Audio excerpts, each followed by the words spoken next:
melhor negócio do mundo é você ter um bom negócio. A minha preferência não é pela empresa, é por aquilo que ela distribui. Eu quero aquela que paga mais dividendo, eu não tenho preferências.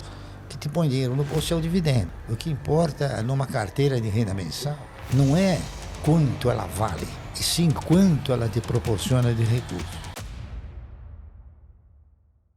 O brasileiro hoje ele não compra ações porque ele tem medo de entregar os seus recursos para pessoas competentes.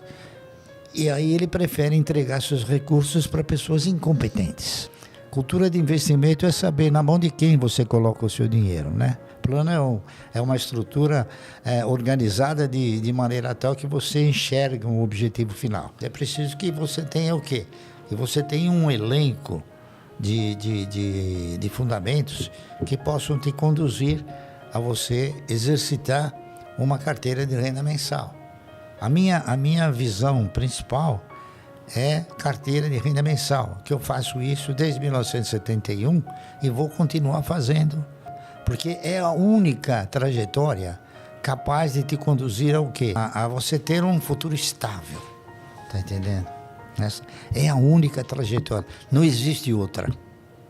Eu não interpreto nenhuma análise sobre a bolsa. Primeiro porque você não compra e nem vende ações da bolsa. Você compra ações de empresas. E você tem, nesse contexto todo de negociação, você tem boas, mais ou menos, e ruins empresas. O importante é você selecionar as boas e investir. O que importa numa carteira de renda mensal não é quanto ela vale, e sim quanto ela te proporciona de recursos. Porque o patrimônio, no meu conceito, ele contempla o ego, mas ele não te põe dinheiro no bolso. O que te põe dinheiro no bolso é o dividendo, tá entendendo? O que vale são aqueles recursos que você obtém através do quê? Através da distribuição dos resultados das empresas. Esse é o fator principal. Eu acredito que investir em estatais, na Holanda, na Alemanha, nos países desenvolvidos, onde os administradores são administradores competentes, vale a pena. Os melhores setores para você investir são aqueles sem o qual uma economia não funciona. Energia elétrica, setor de bancos comerciais. Eu não fico todo dia, recebi esse dividendo, recebi aquele. Quando chega no final do exercício, aí que você tem um impacto, né? Aí você pega tudo aquilo que você recebeu de dividendo e fala, eu ganhei tudo isso. Tá entendendo? Então você tem aquelas que estão na primazia e aquelas que estão na rabeira, né? Lamentavelmente a Itaúsa está na rabeira. Por quê? Porque a Itaúsa, ela foi ao longo do tempo, igual que o Bradesco, ela foi ampliando a sua base acionária e ela ficou com uma base acionária acima, talvez, daquilo que se recomendaria para ela gerar um bom dividendo. Então, na hora que ela distribui um dividendo, o rateio é sobre muitas ações. Então, dá zero nada. Tá entendendo? Então, o meu foco é o dividendo. Então, eu vi, por exemplo, teve ações que pagaram um dividendo X, ela pagou uma insignificância. Eu vou te dar o exemplo da Itaúsa. Quando ela não gerar mais os resultados que você espera dela. Aqui não há amores, há resultado. Tá entendendo? A Itaúsa é uma boa empresa, não há dúvida nenhuma. Mas eu troquei por outra que me paga mais dividendo. As empresas de varejo, pelo menos umas 40, quebraram. E as próximas quebrarão. Magazine Luiza, um dia vai quebrar. Eu não sei quando, mas ela vai quebrar. Eu não sou profeta. Estou falando em termos de histórico. Veja bem, quebrou o seu Gears, quebrou a Casa Centro, quebrou o Mapping, quebrou a Slooper, quebrou a Ultralar. O setor de varejo é um setor que ele é manco. Ele não tem uma conotação confiável na sua operacionalização. Por quê? Porque o governo ele engana você e engana todo mundo, tá certo? Ele diz para você que a inflação é 8% quando é 40%. Tá entendendo? Então, o que acontece? No varejo, você compra um produto por R$1. E você fala, vou vender esse produto em 10 parcelas ganhando 100%. tá correto? Então você vai vender por 2. O que ocorre? A inflação, ela corrói de uma forma vingativa, até eu diria. Então, quando chegou na metade do caminho, aquilo que você vai receber R$2 no fim da linha, você já tem que comprar esse produto por R$2. Então, o varejo é uma atividade que você tem que estar sempre aportando recursos, sistematicamente.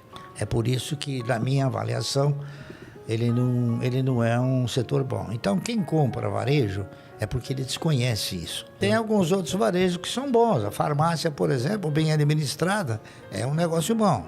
Bom, todas as minhas empresas eu não tiro da carteira enquanto ela não chega na situação que chegou a Itaúsa. O Banco do Brasil, ele é a única empresa estatal que tem um bom dono, que se chama Previ.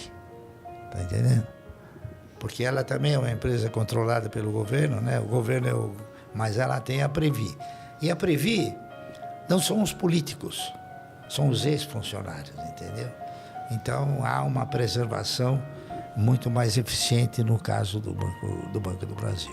A minha preferência não é pela empresa, é por aquilo que ela distribui. Eu quero aquela que paga mais dividendo, eu não tenho preferências. Eu respeito todos aqueles que acham que nesse país existe renda fixa. Porque a renda fixa não existe. Existe perda fixa. Se você for fazer uma avaliação correta do seu poder de compra entre dia 2 de janeiro e 30 de dezembro, você vai ver que o seu poder de compra, a perda desse poder de compra, é no mínimo 2 vezes superior àquilo que a renda te oferece. Então, vamos supor, você aplica no dia 2 de janeiro numa renda fixa. No fim do ano, você vai ganhar 10%, 12%. Só que você perdeu 24%. Então, não tem renda fixa. Você mal consegue reajustar o dinheiro. Enquanto que nas ações, você tem essa possibilidade. Poupança, infelizmente, nosso país é o que é. E o brasileiro, ele é sempre atemorizado pelo banqueiro, né? Fala, não compra ações que você vai perder, né? Mal sabe ele que ele perde na renda fixa. E tem um negócio interessante até de se comentar, né? Quando o Collor assumiu o governo, a primeira coisa que ele fez foi mudar o padrão monetário, né? O que ele fez? Ele encurralou todas as aplicações, menos as ações. Então, para quem diga que as ações não têm garantia, elas têm uma garantia maior do que a poupança. E uma segurança ainda mais intensa. Você falou tudo. Eu, por exemplo, não fui afetado. Eu tinha ações, fiquei com as ações, estou com elas até hoje, ganhando, tá entendendo? E teve muita gente que perdeu dinheiro. A alocação de ações, ela acaba se convertendo num estelionato. Por quê? Porque se você aluga uma casa, você não pode vender. Porque se você vender, você está praticando um estelionato.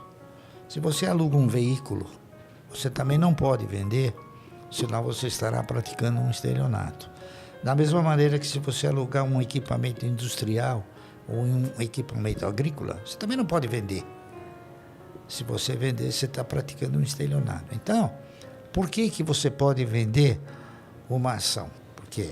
Porque isso gera benefícios para o monopólio chamado Bolsa de Valores, B3. Eu e todas as pessoas físicas que compram uma ação e obtêm um resultado, eles são obrigados a pagar 15% sobre esse resultado. Tá certo? Os fundos não pagam. Os fundos, eles compram, vendem, vai miséria, e não pagam. Então, o que acontece?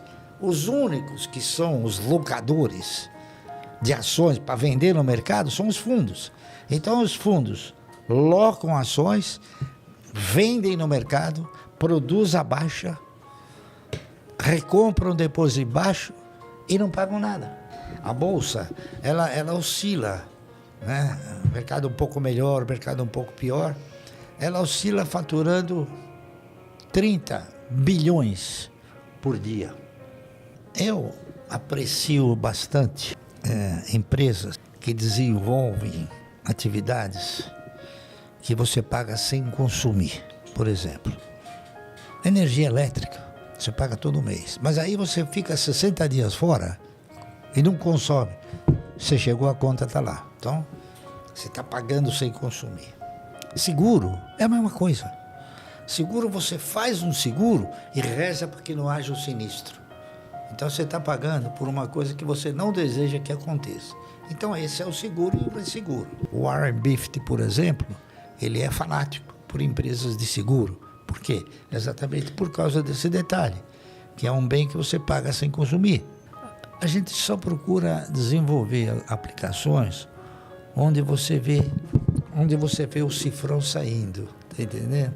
O cifrão indo embora não é muito desejado. Então, você tem que enxergar o cifrão. Você tem que ver o resultado, a perspectiva de resultado. Então, o importante é você investir naquilo que gera resultado. Está entendendo? Isso é fundamental. A Vibra paga um bom dividendo, a TRPL paga um bom dividendo, a Taesa paga um bom dividendo, a própria CEMIG também paga um bom dividendo, se você for olhar o custo-benefício, né? A Klabin também, a R$4, paga um bom dividendo, tá entendendo? Essas empresas, se você comprar, você nunca vai perder. Olha, o fundo imobiliário, a exemplo de todos os fundos, eles não geram um bom resultado para o cidadão. Os fundos imobiliários, eles estão lastreados em quê?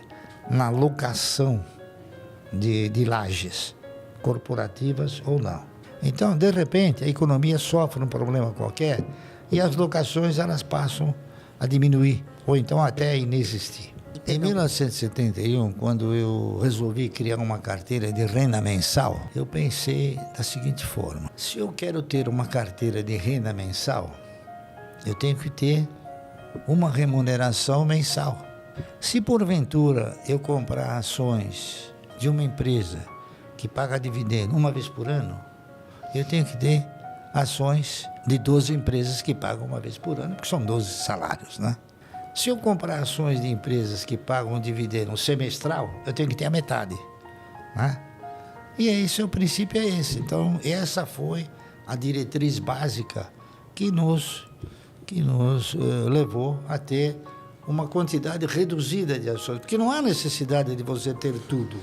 O importante é você ter os melhores, aqueles que têm o compromisso com o acionista de remunerá-lo.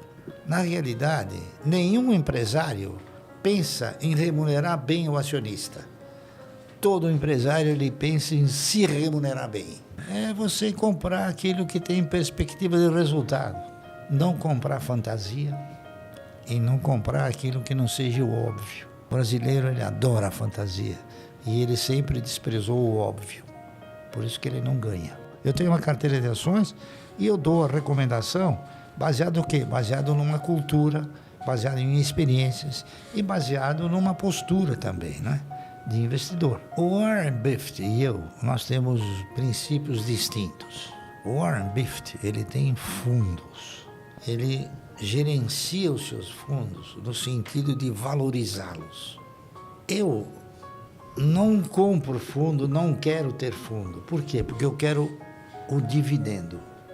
Ele valoriza, mas não paga o dividendo. Entendeu? Todas as ações que eu invisto, elas têm o quê? Elas têm a perspectiva de receita proveniente de duas origens: dividendo e alavancagem, valorização. Sempre ter uma visão de futuro que haja receita proveniente de duas origens: do dividendo, que é da distribuição dos resultados da empresa, e da valorização que o mercado pode produzir. Eu tenho uma filosofia de não ser dono, eu quero ser parceiro de um grande e bom negócio, do que ao invés de ser dono de um pequeno negócio. O melhor negócio do mundo é você ter um bom negócio. Se você tiver um bom negócio, você vai ser sempre amparado por ele.